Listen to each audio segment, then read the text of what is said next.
ಎಲ್ರಿಗೂ ನಮಸ್ಕಾರ. ಈ ವಿಡಿಯೋದಲ್ಲಿ ಸಿಂಹ ರಾಶಿ, ಕನ್ಯಾ ರಾಶಿ, ತುಲಾ ರಾಶಿಯವರಿಗೆ ಈ ಕೇತುಗ್ರಸ್ತ ಚಂದ್ರಗ್ರಹಣದ ಎಫೆಕ್ಟ್ ಯಾವ ರೀತಿ ಇರುತ್ತೆ, ಎಲ್ಲಿ ಎಚ್ಚರಿಕೆಗಳನ್ನು ತೆಗೆದುಕೊಳ್ಬೇಕು, ಎಲ್ಲಿ ಲಾಭಗಳಿವೆ, ಎಲ್ಲಿ ನಷ್ಟಗಳಿವೆ ಎಲ್ಲವನ್ನು ನೋಡೋಣ.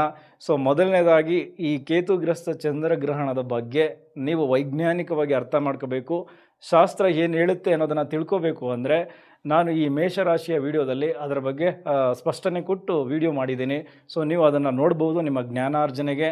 ಅದರ ಲಿಂಕನ್ನು ಡಿಸ್ಕ್ರಿಪ್ಷನಲ್ಲಿ ಹಾಕಿರ್ತೀನಿ, ಅಥವಾ ನನ್ನ ಚಾನಲ್ಗೆ ಹೋದರೆ ಆ ವಿಡಿಯೋ ನಿಮಗೆ ಸಿಗುತ್ತೆ, ಅಲ್ಲಿ ಇದರ ಮಾಹಿತಿಯನ್ನು ಪಡೆದುಕೊಳ್ಳಿ.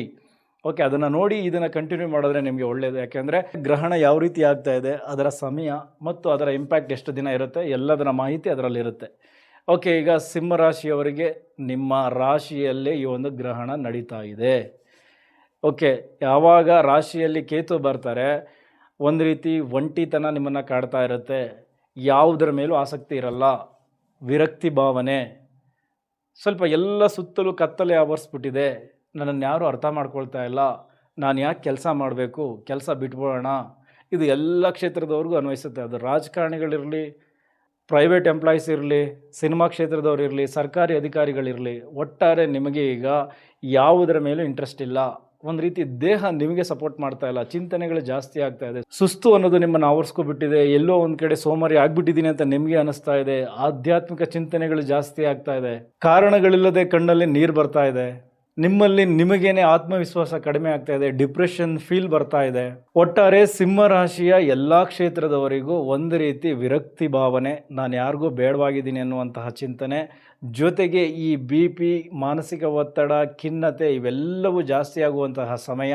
ಈಗ ನೀವು ಸ್ವಲ್ಪ ಮೆಡಿಟೇಷನ್ ಕಡೆ ಹೆಚ್ಚು ಗಮನ ಕೊಡಿ. ಇದು ಕೇತು ನಿಮ್ಮ ರಾಶಿಯಲ್ಲೇ ಸಂಚಾರ ಮಾಡ್ತಾ ಇರೋದ್ರಿಂದ ಈ ರೀತಿಯ ಭಾವನೆಗಳು ನಿಮಗೆ ತುಂಬ ದಿನದಿಂದ ಕಾಡ್ತಾ ಇದೆ. ಆದರೆ ಅದು ಈಗ ಜಾಸ್ತಿ ಆಗೋಕ್ಕೆ ಕಾರಣ ಗ್ರಹಣದ ಎಫೆಕ್ಟ್. ಹಾಗಾಗಿ ನಿಮ್ಮ ಮನಸ್ಸಿನ ಮೇಲೆ ತುಂಬ ಇಂಪ್ಯಾಕ್ಟ್ ಆಗ್ತಾ ಇದೆ. ಈ ಸಮಯದಲ್ಲಿ ತಪ್ಪು ನಿರ್ಧಾರಗಳನ್ನು ತೆಗೆದುಕೊಳ್ಳಬೇಡಿ. ಈಗ ತೆಗೆದುಕೊಳ್ಳುವಂತಹ ಒಂದು ಸಣ್ಣ ನಿರ್ಧಾರ ನಿಮ್ಮ ಕಂಪ್ಲೀಟ್ ಭವಿಷ್ಯಕ್ಕೆ ದೊಡ್ಡ ಮಟ್ಟದ ಹೊಡೆತಗಳನ್ನು ಕೊಡುತ್ತೆ. ಕೆಲಸಕ್ಕೆ ರಾಜೀನಾಮೆ ಕೊಡೋದು, VRS ಪಡ್ಕೊಳ್ಳೋದು, ಈ ಥರದ ಚಿಂತನೆಗಳು ಜಾಸ್ತಿ ಆಗುತ್ತೆ. ಅದೇನು ಮಾಡೋಕ್ಕೆ ಹೋಗ್ಬೇಡಿ, ಮನಸ್ಸನ್ನು ಕಂಟ್ರೋಲಲ್ಲಿ ಇಟ್ಕೊಳ್ಳಿ.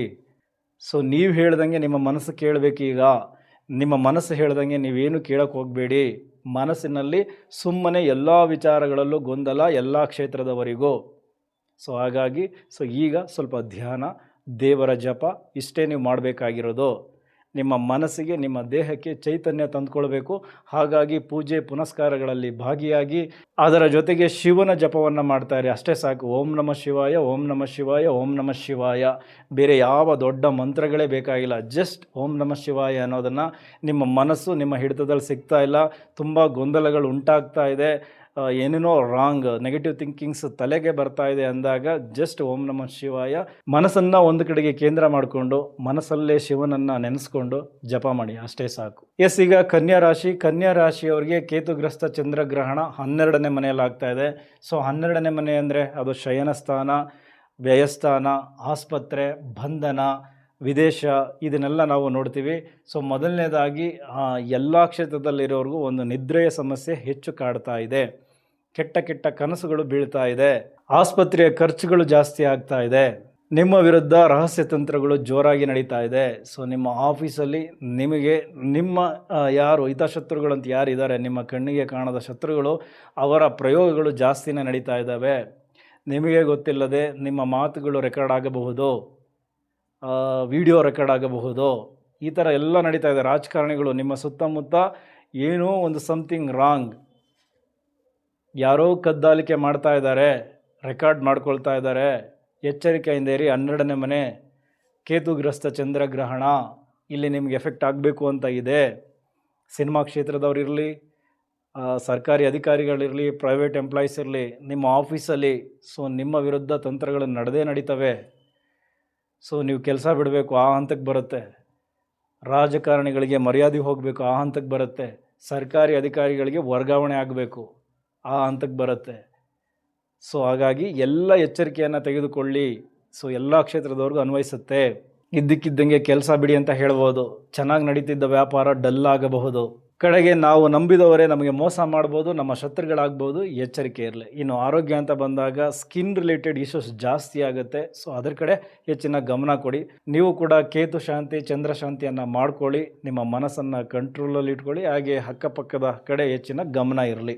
ಈಗ ತುಲಾರಾಶಿಯವರಿಗೆ ಒಂದು ರೀತಿ ಗುಪ್ತ ಜಾಕ್ಪಾಟ್ ಅಂತ ಹೇಳ್ಬೋದು. ಯಾಕೆಂದರೆ 11ನೇ ಮನೆಯಲ್ಲಿ ಈ ರಹಸ್ಯಕಾರಕ ಕೇತು ಕೂತ್ಕೊಂಡು ಅಲ್ಲಿ ಚಂದ್ರಗ್ರಹಣ ಆಗ್ತಾ ಇದೆ. ಸೊ ಹಾಗಾಗಿ ನೀವು ಎಕ್ಸ್ಪೆಕ್ಟೇ ಮಾಡಿರಲ್ಲ, ಯಾರೋ ದೊಡ್ಡ ವ್ಯಕ್ತಿಯಿಂದ ನಿಮಗೆ ದೊಡ್ಡ ಮಟ್ಟದ ಹೆಲ್ಪ್ ಆಗುತ್ತೆ. ನಿಮ್ಗೆ ಇನ್ಯಾರೋ ದೊಡ್ಡ ಮಟ್ಟದ ವ್ಯಕ್ತಿ ಪರಿಚಯ ಆಗ್ತಾರೆ, ಅವರಿಂದ ನಿಮಗೆ ಹೆಚ್ಚು ಲಾಭಗಳು ಬರ್ತದೆ. ನಿಮ್ಮ ಇಷ್ಟಾರ್ಥಗಳನ್ನು ಸಿದ್ಧಿಸಿಕೊಳ್ಳೋದಕ್ಕೆ ಇತರರು ಹೆಲ್ಪ್ ಮಾಡ್ತಾರೆ. ನಿಮಗೆ ಬರಬೇಕಾಗಿದ್ದ ಸ್ಟಕ್ ಆಗಿದ್ದ ಹಣ ಈ ಒಂದು ಗ್ರಹಣದ ಎಫೆಕ್ಟಿಂದ ಬಿಡುಗಡೆ ಆಗುತ್ತೆ, ನಿಮ್ಮ ಕೈ ಸೇರುತ್ತೆ. ಅದು ರಾಜಕಾರಣಿಗಳಿರಲಿ, ಪ್ರೈವೇಟ್ ಎಂಪ್ಲಾಯೀಸ್ ಇರಲಿ, ಸರ್ಕಾರಿ ಅಧಿಕಾರಿಗಳಿರಲಿ, ನಿಮಗೆ ರಹಸ್ಯವಾದ ಒಂದು ಬೆಂಬಲ ಸಿಗುತ್ತೆ. ಪ್ರೈವೇಟ್ ಎಂಪ್ಲಾಯೀಸ್ಗೆ ಬಾಸೇ ರಹಸ್ಯವಾಗಿ ಬೆಂಬಲ ಮಾಡಬಹುದು, ಸ್ಯಾಲ್ರಿ ಹೈಕ್ ಮಾಡ್ಬೋದು, ಯಾರಿಗೂ ಹೇಳಿದೆ. ಸೊ ರಾಜಕಾರಣಿಗಳಿಗೆ ಹೈಕಮಾಂಡಿಂದನೂ ಕೂಡ ಸಹಾಯ ಸಿಗ್ಬೋದು ರಹಸ್ಯವಾಗಿ. ಸರ್ಕಾರಿ ಅಧಿಕಾರಿಗಳಿಗೆ ಮೇಲ್ವರ್ಗದ ಅಧಿಕಾರಿಗಳಿಂದ ಸ್ವಲ್ಪ ಬೆಂಬಲ ಸಿಗುತ್ತೆ, ಅದು ಯಾರಿಗೂ ಗೊತ್ತಾಗಲ್ಲ, ರಹಸ್ಯವಾಗಿ ಸಿಗುತ್ತೆ.